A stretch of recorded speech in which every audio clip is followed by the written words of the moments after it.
It looks like it's almost time for us to start our program this evening. Welcome to everyone who is joining us.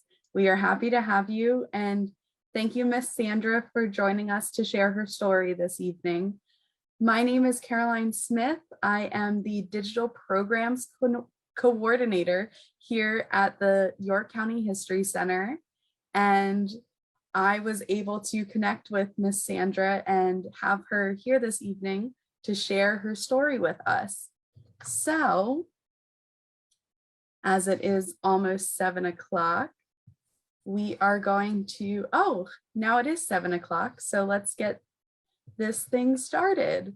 So I am going to go over a little housekeeping.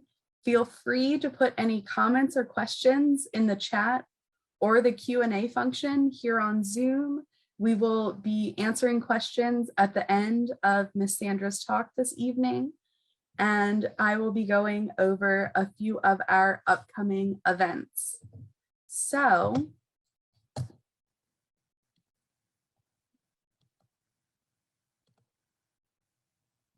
our upcoming events, we have All Vets coming up next Wednesday, and that will be in person and online through the History Center. And you will be able to hear from Army veteran Bob Zimmerman, who served in Korea.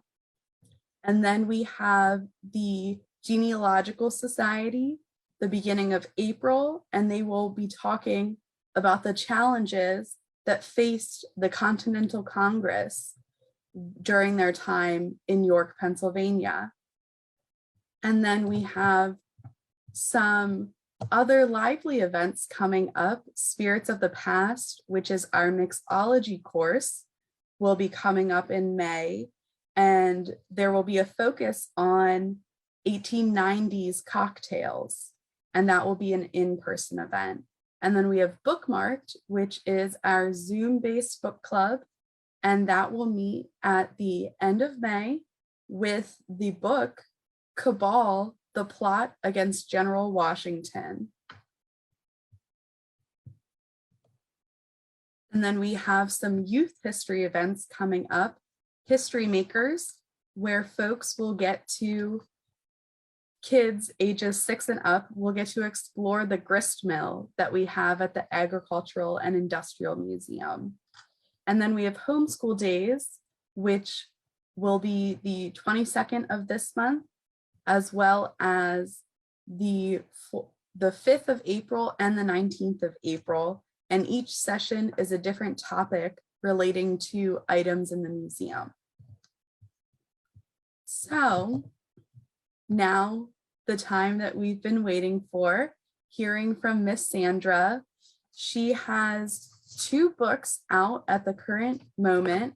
The first being 480 Codorus Street, Surviving Unpredictability, and the second is 480 Codorus Street, Trials and Tribulations. She is currently in the process of writing the 3rd and final book in this series.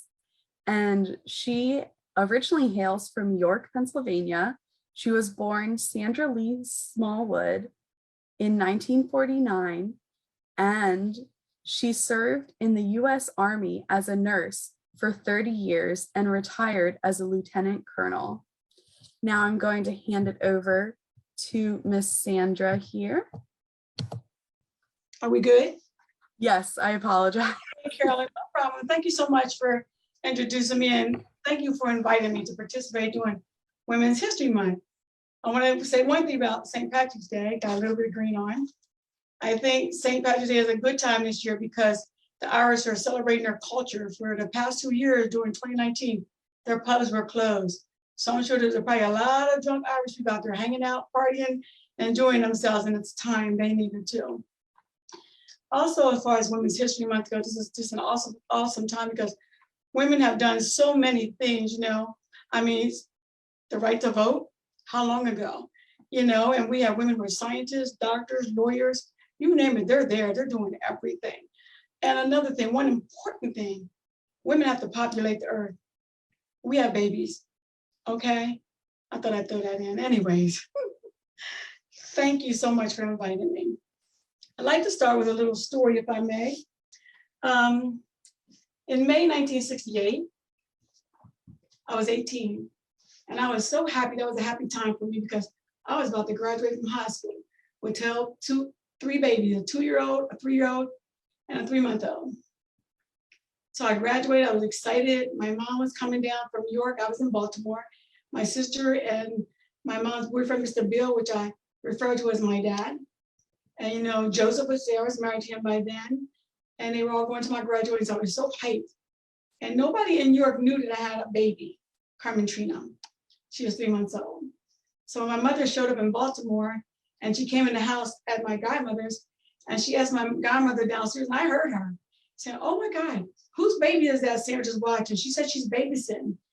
And my godmother said, "Oh no, she's babysitting all right. She's babysitting for herself." My mom was just like, "What?" She was like almost in shock. "You mean that's her baby? That's her baby. She's not babysitting for nobody but herself." So that was a surprise besides the graduation. And my sister Benita came too, my baby sister, and she was there, and she just couldn't let that baby alone. But anyways, that was a good time. Graduation went good. We made it to the Baltimore Civic Center. I couldn't wait for them to call my name. That year, more than 1,000 students graduated from Evanston Senior High School. So you got to stand up. They called your name, you stood up, and you sat down. You already carried a little piece of paper. That wasn't the real thing. But it was so nice to be able to stand up and let my mom hear my name graduating, because my mother dropped out of school in 10th grade. And you know, my mother had 7 children. I would be the first one graduating from traditional high school. My baby sister Benita, my baby brother were still in school in York. So that went good. My mom, Mr. Bill, my sister, everybody went back to York. About 2 weeks later or so, somewhere around there, I went back to York with my kids to stay with my mom on West College Avenue. So I've been back about 3 months, and Joseph was back too. And we were staying in my mom's apartment on College Avenue. And I was in the kitchen with my babies, and Carmen Trina was in the bassinet. And that's in chapter 19 in your book. I think it's 19 or 16, but somewhere around there. But anyways, it was a cool summer June evening. It wasn't yet dark. I know the paper tells a story that was like 11 o'clock at night or something. That's not true. And I was in the kitchen with my 2 babies trying to feed them. Carmen was in the bassinet. Mr. Bill was eating at the table, and Mabel was in the kitchen with me. And somebody knocked on the door, and Joseph answered the door. He had just gotten home from work. So he answered the door. I'm busy with the kids, not even paying attention. But I hear this arguing, and I told Mabel, somebody's arguing. Can you go see what? And then I asked her, could she go and see what the argument was about? So she went to the window, and she could see the porch where Joseph was standing. And she yelled to me, and I used my nickname, she said, "Lou, there's a man holding a gun on Joseph." I said, "Holding a gun? What?" So I left my kids where they were eating their food. I went to the front door, and I opened it, and I saw the guy holding the gun on him. I stood beside him in the vestibule. I held my hand up, and I told the guy, "Please don't shoot him. Please don't kill him. Please don't kill him." And he kept telling him to get in the car with him. He said, "Joseph, you need to get in the car with me." He said, "Joe, you need to get in the car with me." And Joe said, "Oh no, that's not gonna happen. I will not get in your car." And he started shooting. He shot him a few times, and the bullet that hit him in the head is the one that took his life. I remember him falling backwards.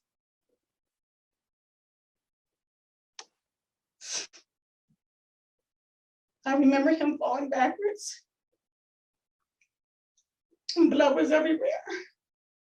He fell backwards on the floor. I leaned over him. His eyes were in the back of his head. He wasn't moving. I was shaking him and yelling for him. The guy had long since gotten his car and left. My sister came out in the hallway, and then Mr. Bill came out. What the heck? And somebody called the police and the ambulance. It wasn't me. I don't know what happened from that point. So I know that when they came, there were so many people outside, because you know, news travels fast in your neighborhood. I'm sorry. And then I don't remember much else except for coming down the steps. The ambulance came, they took him. The police came, they were talking to me. While they were talking to me, my older sister Mary showed up. I was so happy to see her. And she was holding me. She's trying to figure out what was going on. So I don't know how we got to the emergency room at the York Hospital. But we got there and I was with Mary. And Mr. Bill went to get my mom because I wasn't at the emergency room too long before my mom showed up. And I was feeling much more comfortable with her there. And I couldn't wait to see her and hold her. And they were talking to her, the police were talking to her, talking to me, and I'm out of it right there. I'm zoned out. And before we got to go to the hospital, I remember my kids on the ground, especially my little boy, Kevin, he was 2. To run around tapping everybody. My daddy's nose is bleeding. My daddy's nose is bleeding. Did you see him? And Kimmy was just holding onto my leg. The baby was still in the house. And Mabel went to get her, Carmen Trina.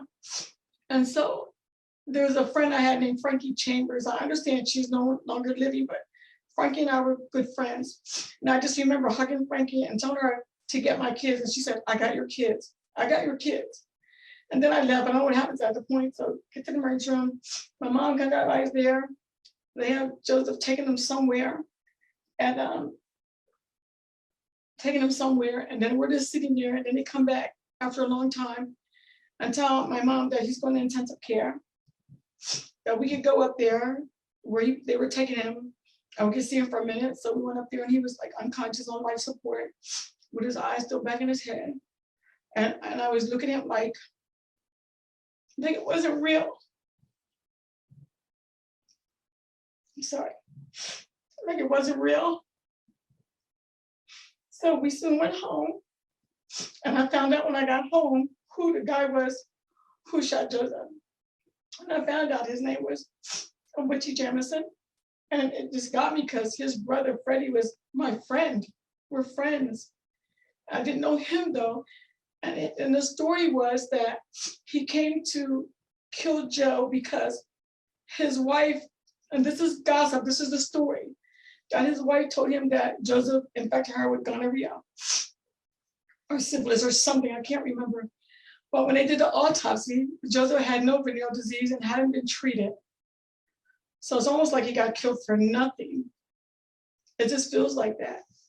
Then the next day, he was still alive. About 7 or 8 hours later, I called the hospital to see how I was doing from a phone booth.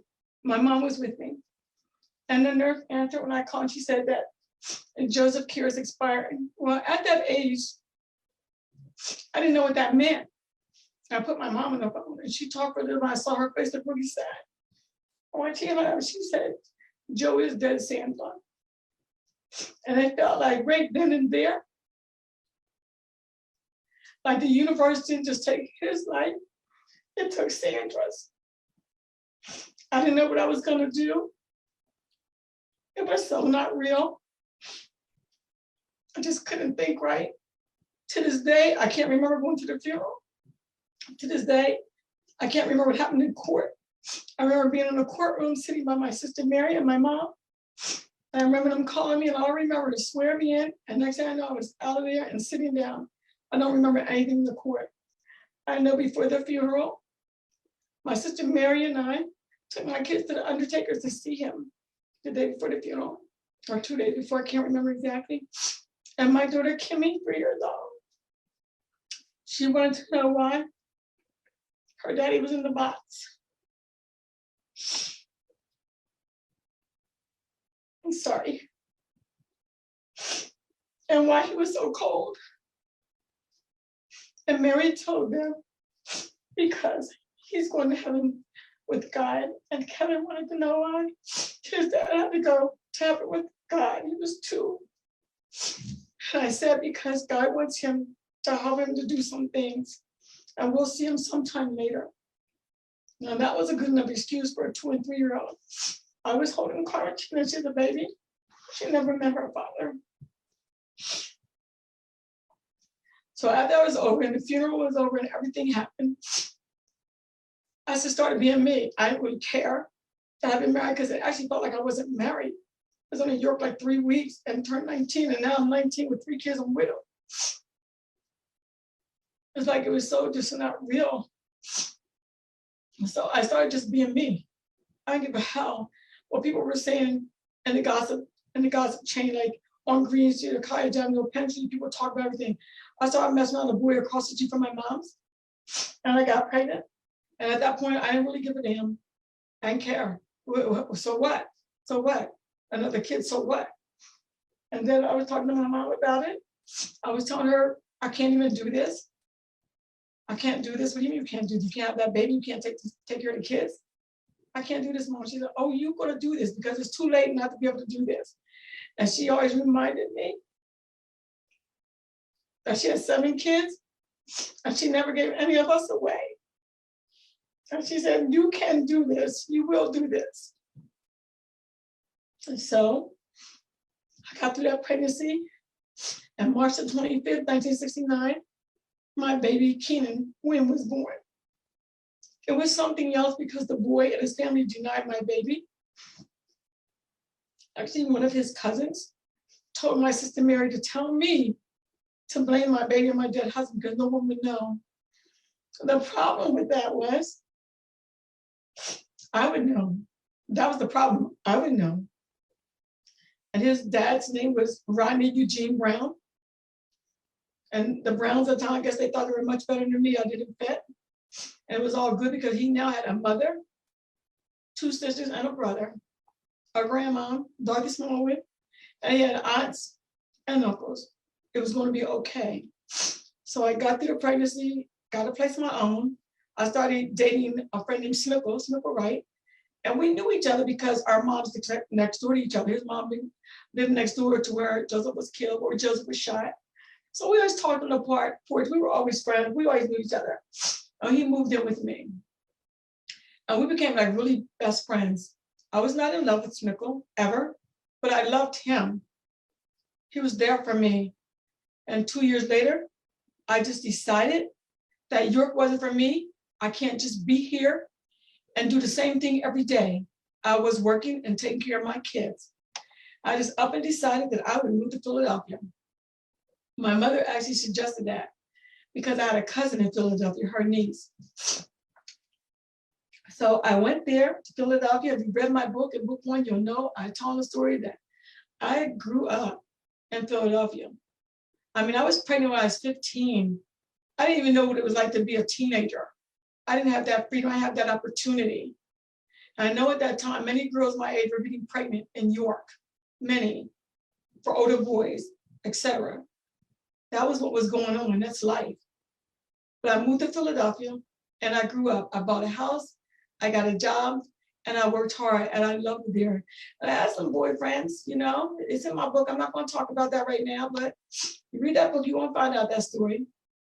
But I was there for about 2 years. My sister Mary came to stay with me for a while, and she left. And my sister Benita came to stay with me for a while, and then she left. And when Benita left, I was so homesick. Had they not come to visit me, I probably would have been okay and stayed in Philly. But when Benita left, I was so homesick. I was thinking, oh my God, I can't stay in Philly with no sisters, no mom here. I just can't do it. What am I gonna do? So I called my mom and I told her, I said, you know what? I'm ready to move back to York. And she said, Sandra Lee. And she always said Sandra Lee when she was serious about things. She's like, Sandra Lee, you gotta make up your mind what you're gonna do. I'm making up my mind right now. Mom, I wanna come back to York. So Mr. Bill, my mom, everybody came to pack me up and I went back to York. So I moved to my mom again, on a different part of College Avenue. Me and my kids hung out there, trying to get my life together, found a job.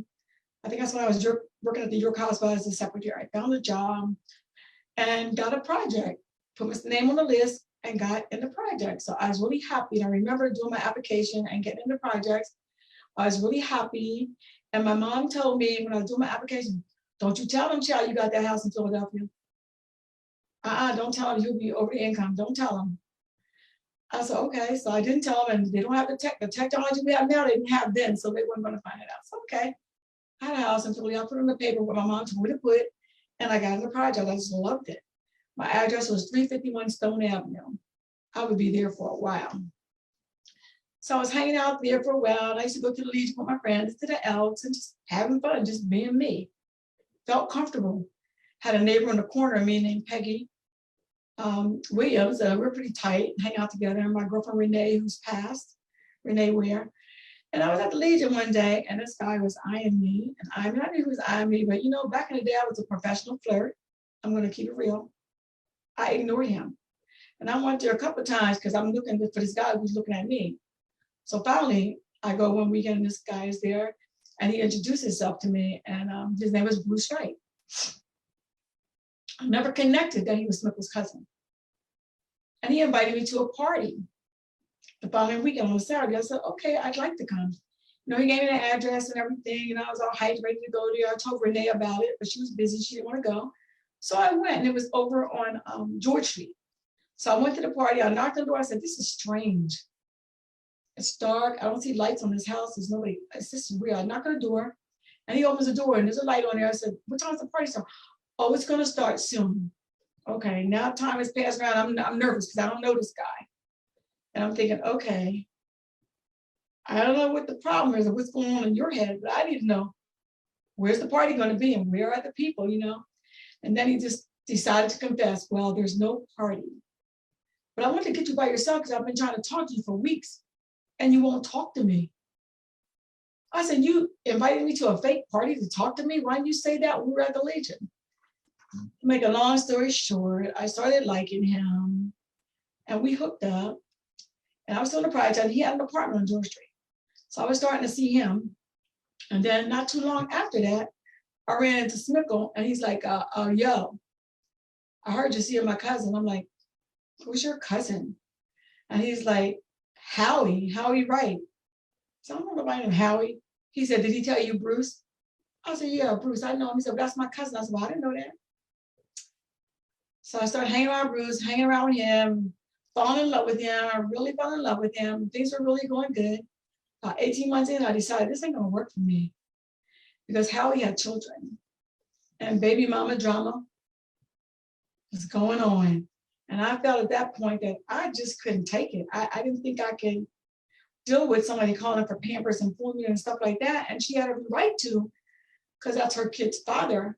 But I couldn't work. I just couldn't do it. And I decided at that point I needed to figure out what Sandra was going to do for her life. I had a job at the York Hospital, no big deal. I had friends, I had my projects. I had my income coming in from my widow's fund, pension for me and my kids. But that was not going to work. I couldn't see myself just waking up 5 years later and still being in the projects doing the same thing. I needed to figure out what I was going to do, and I needed more. I spent my extra money taking my kids to the movies and taking them to plays, putting them on buses and going on trips.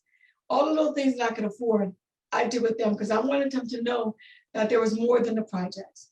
That was important to me. So we did a lot of that. And I'm still thinking, I got to figure this out. And then I said, if I don't figure out what my GPS is, and I don't mean directions to your house or nobody's house, I mean my GPS, God's plan for success for Sandra. I had to figure that out. And one day I was having a talk with God and I figured it out. I said to God, I'm going to do what you said. I needed to find a father for my children and a husband for me, and I wasn't going to settle for anything less. So one day, God sent me what I wanted. Of course, he didn't know it yet, but God sent me what I wanted. So my cousin, Doug Smallwood in York, was in the Air Force, and he came to see me, and he had a friend with him. His name was Aaron. He called him Ace, the Godfather. He introduced him to me, and we started talking. And a week later, he brought him back, and he started talking to me a little bit more. I started liking him, so I started dating him. It was cool. He showed me an identification. He looked so young, I couldn't believe how old he was. I said, are you really 21?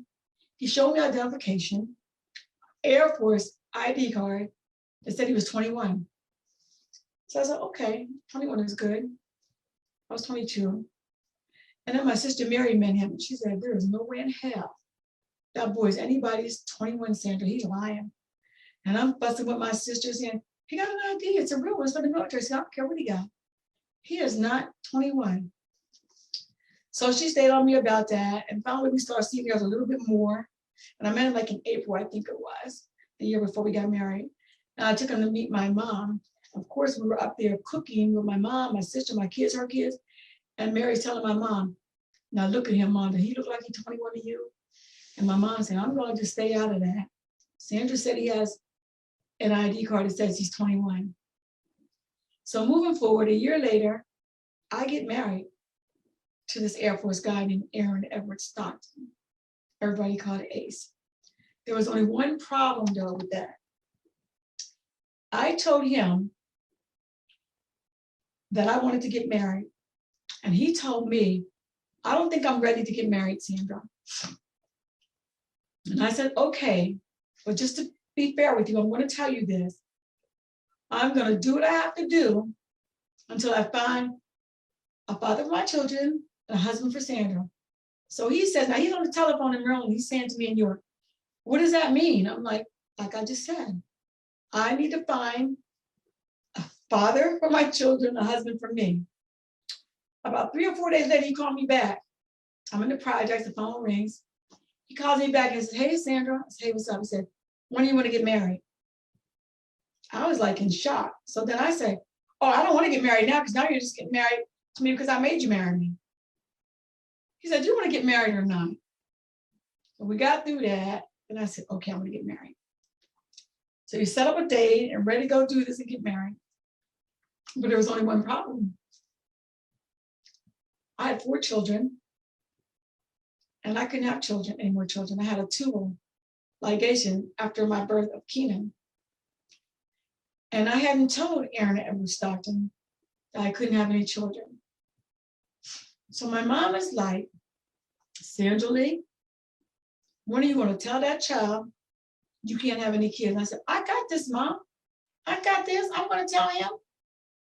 Sandra, you got about 4 months until you marry this boy. You got 4 months till you marry this boy. You want to tell him that you can't have children? I told you I got this. Month goes by, down to 3 months to go. And she's in my ear, Sandra. I said, no, Mom, I got this. Month goes by, about a month out. And now I got to tell him this. Oh, Lord, have mercy. I got to tell him because he's not going to marry me. The wedding was going to be set for February, on Kimmy Joe's birthday, February 24th. I had to make a deal with her to get that date. So about a month out, he came that weekend to see me. And we were talking. Oh, let me go back a little bit before that. Before we got the marriage license, he came to New York. We went downtown New York to get the marriage license. We went inside, we filled out all the paperwork, did everything at the case, took it back up to the man. He looked at the paper. I said, you're good. He looked at Aaron Edward Stockton's paper and said, you're not getting married today. A marriage license today. And I'm like, why not? And he goes, he's not old enough. I could have just slapped the life out of him. Come to find out he was like 20, just turned 20. And I was livid. And the whole way from that courthouse, walking to the projects, I was mad as all get out. I wasn't talking, don't talk to me, leave me alone. And he says, my sister will come and sign for me. She lived in Pittsburgh. And that following week, she came from Pittsburgh on the bus to sign that paperwork so we can marry me. So getting back to that, tell him I can't have kids staying with my mom. So we're like a month out, and he comes to see me, and we're sitting in my room, and we're talking. I said, you know, Aaron, he said, what's wrong, babe? Touching my hand. I said, nothing could be wrong. I love you. What is it? I go, I'm just going to say it. When I had my son Kenan, I got my tubes tied. So I cannot have any more children. He said, is that what you're trying to tell me? Is that what you was worried about? I said, did you hear me? He said, you have 4 kids. And I'm going to have 4 kids. And 4 kids is all we're going to need. And half the time you got your niece Tracy with you. We don't need nothing else. We're good. Are you sure? I said, we're good. We're getting married. So it all worked out. Went to all we had to do, did the wedding, had a good old time. Can't remember who I invited, because I just invited everybody. I was so happy. So about 3 months in, when we were married, Aaron got deployed to Thailand. I couldn't believe that. I said, did you know you were getting orders? Did you know that? I didn't know that, babe. It's going to feel like I'm not even married. So 3 months out, he goes, I think it was in June, to Thailand. He's going for a year. When he left 3 months out, it felt like I wasn't even married. So you know, one of my old behaviors, hanging at the Legion, hanging out at L's, and you know I ran into Bruce Wright again. The guy I loved. Yeah. And so, you know, we connected. Like I wasn't even married. I felt like old times, like we weren't even separated. It was like jump right back into it. And everybody was talking, everybody was saying things. And one of my friends, Georgette Palmer, back in the day said to me one day on Breach, used to say, Lou, aren't you worried about somebody telling your husband what you're doing when he comes back? I said, no, not at all. Are you? And she just started laughing. She said, oh God, I wish I was bold like that. I said, ain't about being bold, I'm just being Sandra. So a year goes by and Aaron Kearse-Stockton comes home. My cousin Doug Smallwood does the honors of picking him up in Delaware and bringing him to the projects, to our house. So he comes and he's in the house and we're chilling, everything's cool. I'm nervous a little bit because I know somebody's gonna tell him about this. I'm nervous a little bit and everything. And so about a day or so later, he said, I'm gonna go up to the corner to Eddie's bar and get a beer. It was summer. So he goes up there and he's going for a while. And he tells me that he ran in. When he came back, he told me that he ran into my sister Mary's husband, Clara Richardson. And he said, he told me that you were messing around with your old boyfriend, Bruce Wright, while I was going. And I just looked at him, I said, and what did you say? And I told him she was on her own for a year. I was overseas for a year. She did whatever she thought she needed to do. And I looked at him like, are you crazy? You're gonna let me get away with that? And I just look at him, I'm not talking now. He looks at me and he holds my hand, he goes, are you still my wife, Sandra Lee? I said, do you want me to be? He said, I do. I said, okay, then it's okay. Pack up the kids, we're going to New Mexico. So, got all that done, did everything we had to do, and went to New Mexico. Now, if you have my book and you read book 1, you're going to know what happened in New Mexico. It was crazy, just crazy. So many nights, I'd be on the payphone calling my mom. Oh, God, I can't take it. Now he's doing the laundry. Now he cooked before I got home from school. He didn't give me the opportunity to finish the laundry. And my mom said one day, Sandra Lee, don't you call me collect no more and talk about what that boy's doing. You got a husband who's ironing, doing the laundry, cooking, so you don't have to. Are you crazy? Do you know how lucky you are? Do you know how lucky you are? Well, that shut down the collect calls to mom. And I just got it together because I knew what I had to do. So if you read my book, you know I got married. If you have book 2, you know we got married and we're still married almost 50 years. Almost 50 years is hard to believe. I'm quite happy. I'm happy with my 17 grands, my 10 great grands I think I have, and my children. They're really good, they do good things, and I'm happy. What makes you happy? Everybody's different. And I think that looking back at my life, especially when Joseph first got killed, I think you don't have a choice, and you think you're just lost and the universe just took everything from you. There is always another move. Let me tell you about this little story I heard from a pastor at church not too long ago. He was talking about 2 chess players playing chess. It was a chess tournament. And they were playing chess for hours, and everybody's watching, and everybody's getting tired. And finally, it gets down to this guy saying check. And the other guy who's just there looking, is he checkmate or is he check? What can he do? He's looking for a long time at the chessboard. He's just looking. And there's one guy standing over his shoulder and said, man, you lost. You lost, man. Concede. And he keeps looking and looking and looking. And he looks up the guy standing up there. He said, concede. And he looks across the board to the person he's playing. He looks at him. He moves a move on the chessboard and says, checkmate. What I'm telling you is that when you think there is no moves on the board that you can make, there was always another move. Remember that. And how I think you can live your best life like I think I'm doing now. I always take advantage of having another choice and thinking if there's another move. That's so important, or else you just get stuck. And I look at like foster children. My husband and I did care for over 100 foster children in our area. Then when foster kids come to us, they come with baggage. Sometimes they have so many things going on, you don't know what's going on with them. You know nothing but what the agency tells you, which is very little. And you have to figure them out to try to help them. And what I'm saying to you as adults, all of us have luggage that we're carrying around that doesn't belong to us. So if I could say to you for a minute, just pretend you have a suitcase in front of you. Lay it in front of you, zip it open. You unlock it, you open it up. There's your suitcase. You're looking around there, you got everything in there It don't belong to you. It don't belong to you. So you start taking out things that are holding you back. Gossip, that's holding you back. Look in your luggage and take it out of here and get rid of it. That's holding you back. Relationships. If you're in a relationship and when your lips touch, it don't feel the same as it used to be, there's something wrong. Why are you still holding on? If that person touches you or you touch them and the feeling's not there anymore like it used to be, there's no magic, why is that still in your suitcase? Them broken relationships you hold on to because you think you can't do no better, take that out of there. And those of you who are in relationships that are abusive, and you're staying in a relationship because you did vows that said to death do us part. If you are being abused, like my mother was abused for years, I don't think God wanted anybody to be abused. There's a time to leave. So if you're in an abusive relationship, get that relationship out of that luggage and get rid of that. You don't need to live like that. I know sometimes women think that they have nowhere to go. There's a choice. Make a plan. If you want to talk more deeper about it, you can email me anytime. I got some conversation to you. We can have that conversation.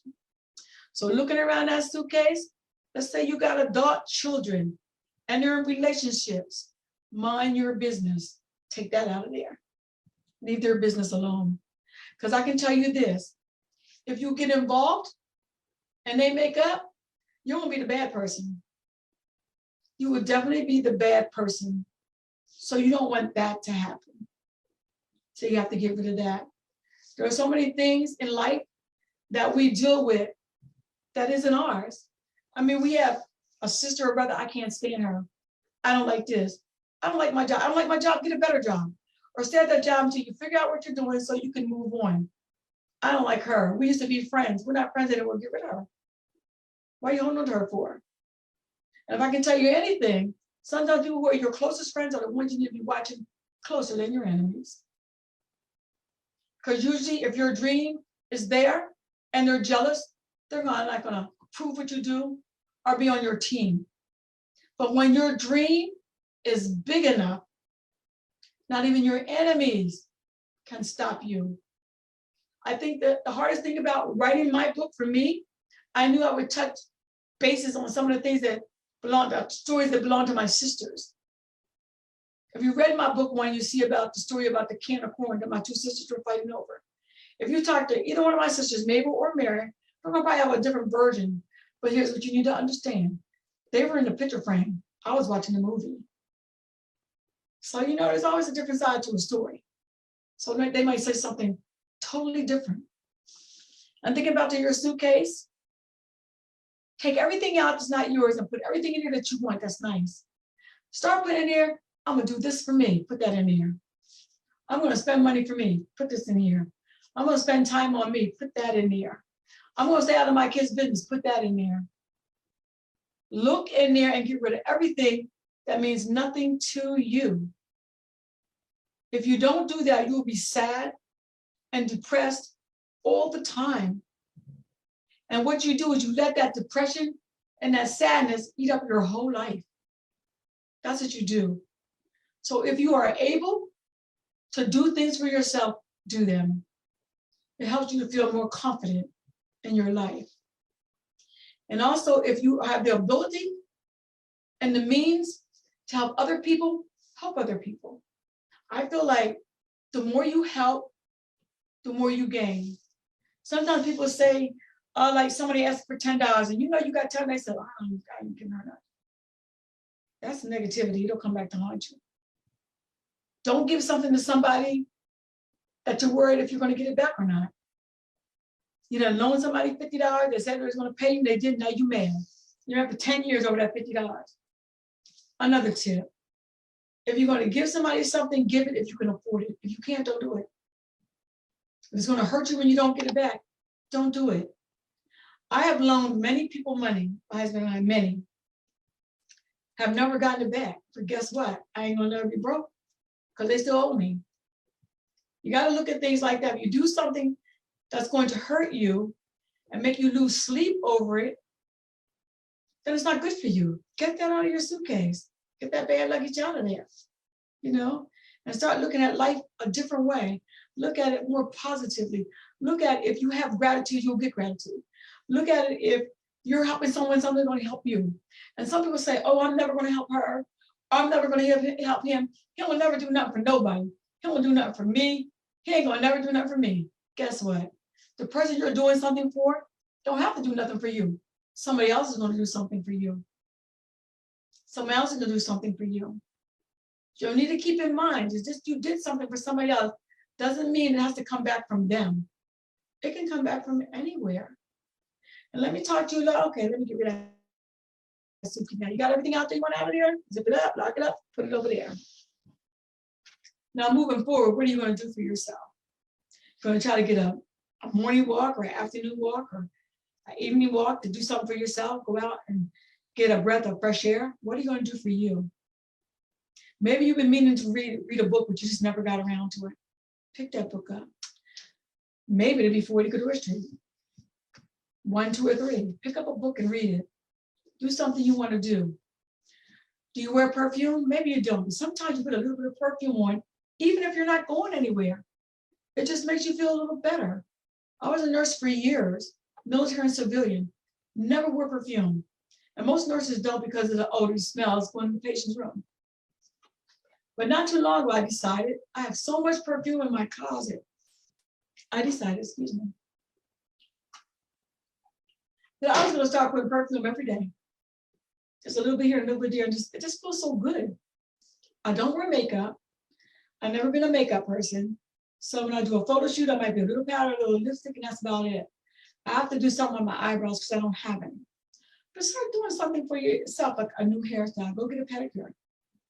Go get a manicure. Do anything that's something for you. You know, I can't tell you how important that is that you do things for you and other people. And always share. I think I've always been a giver. And I can say I'm grateful for that because my mom taught me that. When my sisters and I were little, my mom used to take us to rummage sales. And we would get $1. You know, she'd go in there picking her stuff. And I remember looking through there and looking for socks or panties, socks for a nickel, or something you wanted, she gave you $1, but you get your stuff.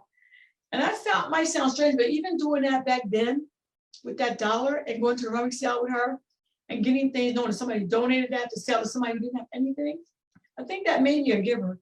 I don't have to go to rummage sales. I don't have to, but it taught me a lot. But if I have to fall backwards and go to a rummage sale, there would be no shame in my game. There would be none. I would have no problem doing it. My mom was like that person who helped everybody. I mean, she would do hair to make money. She would sew clothes to make money. She would work for rich people and clean their houses and cook for them to make money. But she didn't have a problem with doing those things. It was all good. It was honest work. So be grateful for things that come your way. Be willing to help people who can't help themselves. I mean, I can go back to so many stories for you, and I'll tell you one I thought was really good. I was at Walter Reed Army Medical Center, and my friend, Colonel Ruth Miner, was there. And she had a soldier whose mother was in the hospital and she needed money. So I go in her room. She says, Kearse-Stockton, come over for a second. I said, okay, cool. She goes in the room and she said, oh, I know you got $50 because I'm about to give this girl $50 and help her mom and you got to help her too. And I'm like, okay, now she outright me a little bit by date. I didn't have to do that, but I knew she meant well. So I gave her $50 and she did too. And about maybe 3 years later, the soldier ran into me. I didn't remember her, but she remembered me. She said, ma'am, remember me? I'm so-and-so. You and Colonel Miner gave me money to help me with my mother. I want to pay you back. She's giving me the $50. I said, oh no, spend it on yourself. What? I forgot all about that. How's your mom doing? She's doing really well, ma'am. She said, I really want to pay. I said, no, I really want you to give it to somebody else. Do something for yourself. I was so happy and felt so good when she came to me and said, I forgot all about it. I mean, that people just are so grateful for things. She was grateful for that, even though it took 3 years or so before I ran into her again. So I'm telling you, do good things for people. Don't look at it to be coming back from them to give you something good. Just do good. It's going to come back. I promise you that. So that's about all I have. I know I could talk forever, but I guess we can, Carolyn, go to questions.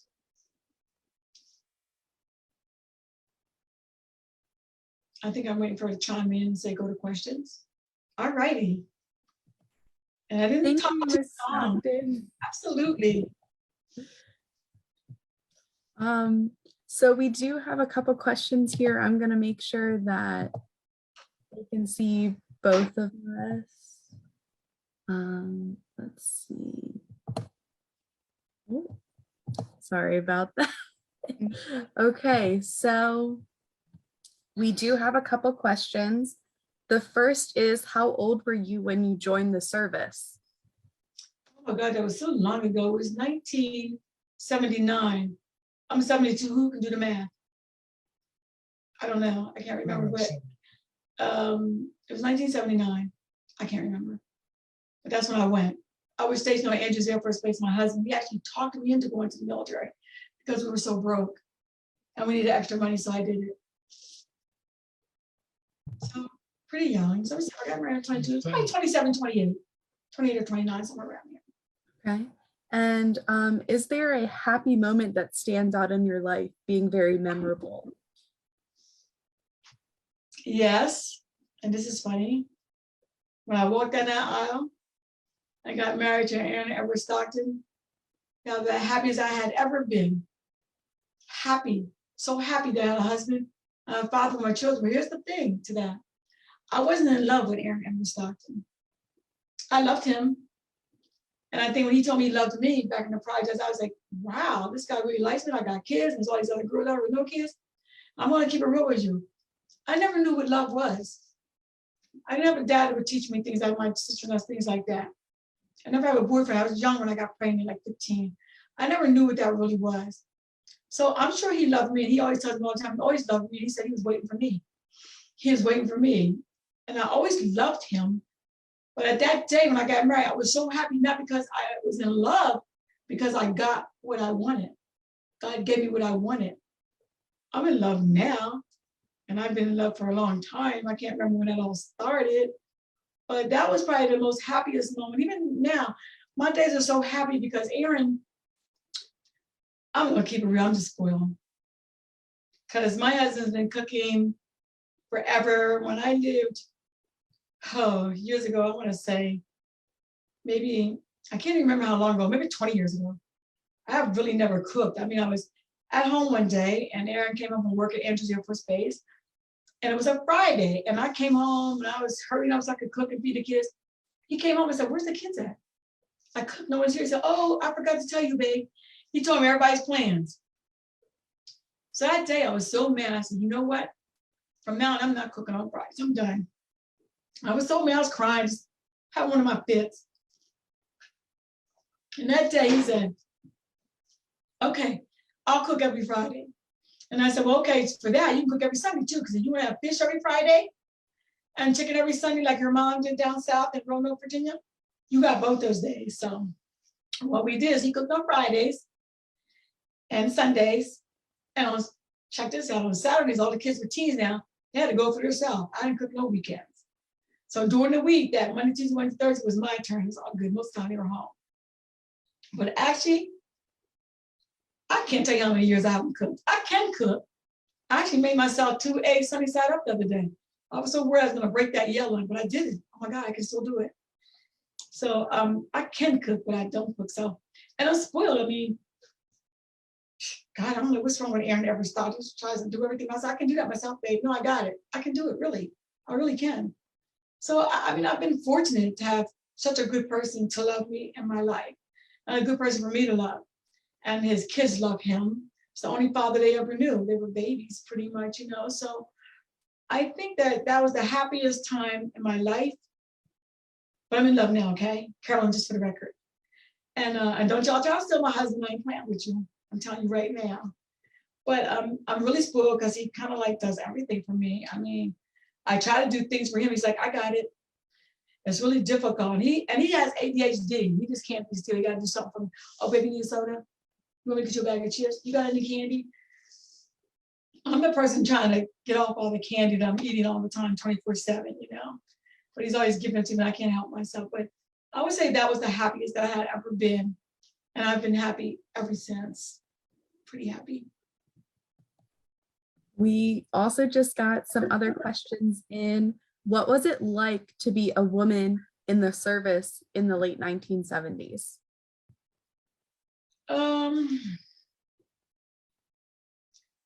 It was okay. It was hard. I think that in the military back in my days, I think there was a lot of racial stuff going in the military, a lot. You pick it up quick because I was older when I went in. And you have to pay attention to how you're being treated. Some things you can't control or do anything about it, but you know you're being mistreated. I just tried to just suck it up and bear with it and just do what I had to do. But it was a good experience. I've met a lot of people, did a lot of things. It was a good experience. But going back there, it was difficult because as I was older when I went in, I wasn't used to anybody telling me what to do. I mean, when you go into basic training, people just yell at you all day long, like they're crazy. Scream in your face. I was like so close to your nose, you feel their breath on your nose. Yelling, didn't I tell you Aaron Stockton is going crazy? I'm like, Jesus Christ. But inside my head, I'd be thinking, I ain't scared of you. Yell all you want, I'm not going to cry. I learned not to cry when I was a baby when my father used to beat me. I don't cry. I just look at him like so serious and I didn't shed a tear. So it was difficult because I wasn't used to people telling me what to do, And when I switched and got educated and went as an officer, I was telling people what to do. It was a lot better. So it was a good experience. I think now the military for young people is still a good thing. I think so many young people, when you talk about military, say, oh, I'm not going to the military to get killed, but you're more likely to get killed on the streets in the United States than you are in the military nowadays. Let's keep it real. So it's okay.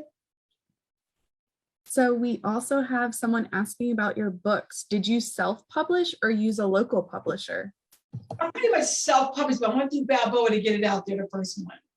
So pretty much myself. I mean, I had a book coach to help me write the first book.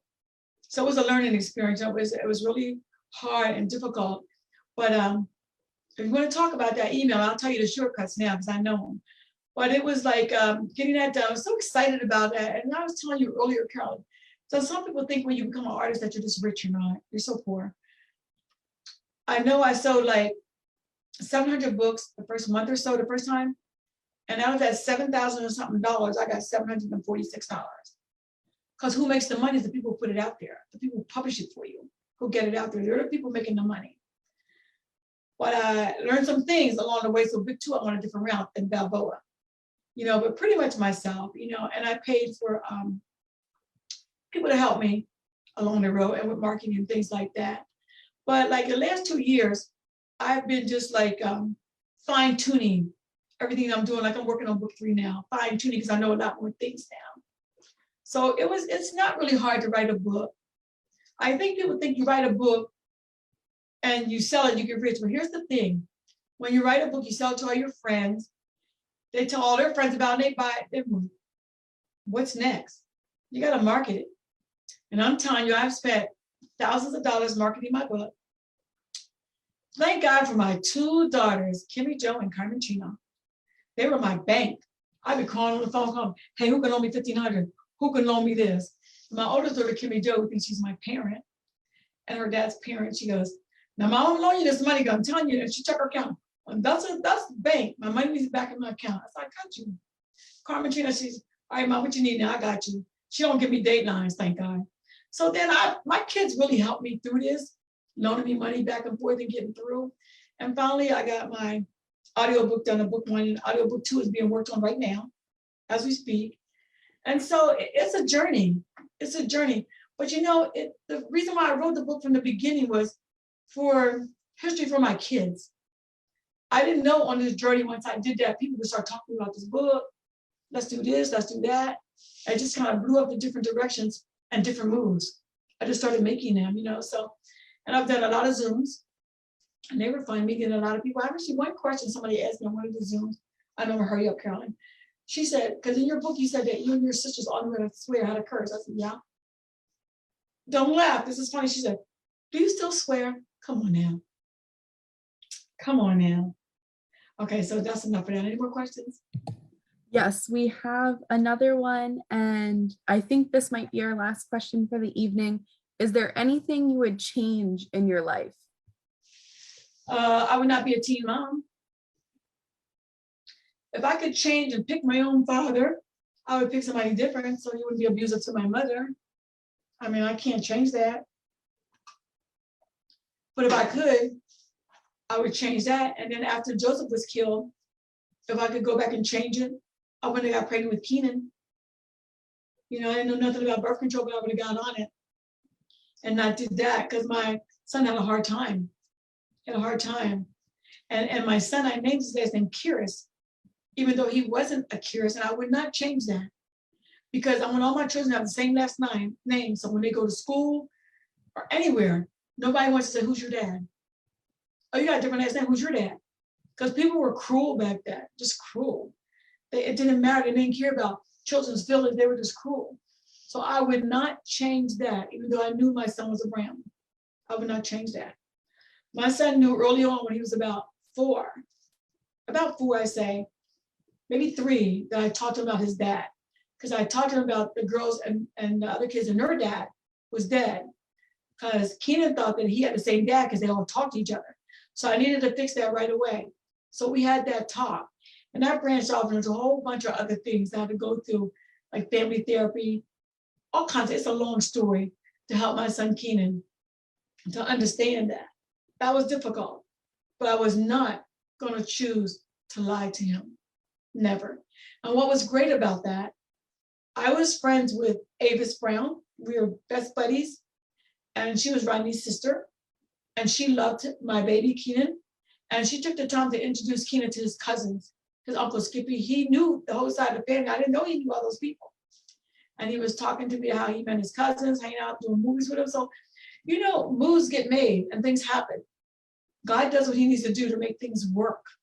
So he made that work for me because I didn't know how to make that, to connect that. But the cousins, his other part of his family that he knew. Well, he did learn them and he knew them. So if I had to do anything over again, I would not be a teen mom. I would not, and I probably wouldn't curse so much, okay? All right. I think I learned from my dad, that cousin and my aunt sis, but I learned to sell wolf tickets early, and that means like, if somebody's bothering you, learn how to bark back so people don't bother you. Doesn't mean I'm never going to do anything to anybody. I mean, I got beat up quite a few times when I was growing up, you know, okay, it's all good. You know, but the only thing that I would change is not being a teenage mom, but I'm not sorry. Okay, I'm not sorry for that. I love my children and we're friends. And because I came when she was 15, we're like more like sisters and mom and daughter. We're so close. And I'm still, I mean, like they're senior citizens like me now. We all in the same group. It's all good. So I wouldn't change that. I love my kids, you know. I just would not choose to be a teen mom again. And I might also would not choose to wait until the last minute to tell Aaron that I couldn't have any children because that was risky. He could have said, forget this. So he didn't. So if I had to change anything, it would be not being a teen mom.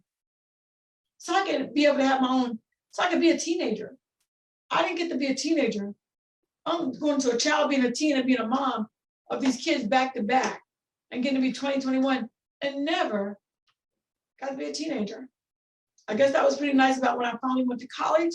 Being in college, I went to a college campus and meeting a lot of people. That was kind of nice, even though I didn't live there because I still have children.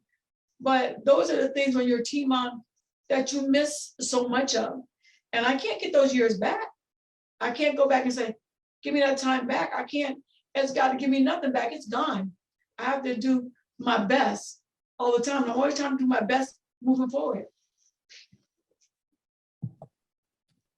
Thank you again, Miss Sandra, for your time and sharing your story with us. Absolutely. So we do have some deals that you mentioned with your books. Your hardback are $38 a piece and your paperbacks are $28. And you have a deal coming up for your ebooks on the 23rd. So folks, mark your calendars. 99 cents for her ebook. For the first book, book one. For book one, yes. So thank you again, Miss Sandra. Do you have any last remarks to share with everyone? So I have like over 3,000 followers on Instagram. have a lot of followers. I know people are watching and talking to me. I will communicate with you on email if you come to my website, because I've been talking to a lot of people. I have my YouTube channel, Tea Time at 40 Codorus Street. I did one on What's Your GPS, and I got over 3,000 reviews on that. So please, and that was on social media, it wasn't on the YouTube channel. So please go to my channel and subscribe. I need subscribers, okay? And my website is my name, www.sandralkearse-stockton.com, all small letters, so you can get to me on my email. And I'm not stuck up, not at all. And I will communicate with you, really, I will. Yeah, and I do still swear. I just try to hold it. And if you have my book already and you don't have my signature in it, if you email me on my email with your name and address, I'll send you my signature block. It's like a label, you can stick it in your book. So you can do that as well. And I'll spend that stamp to send you that. No problem. But I'm really grateful that I was invited. Thank you for tuning in. I hope to meet some of you sometime. Maybe all of you sometime. Thank you. Thank you, Carolyn.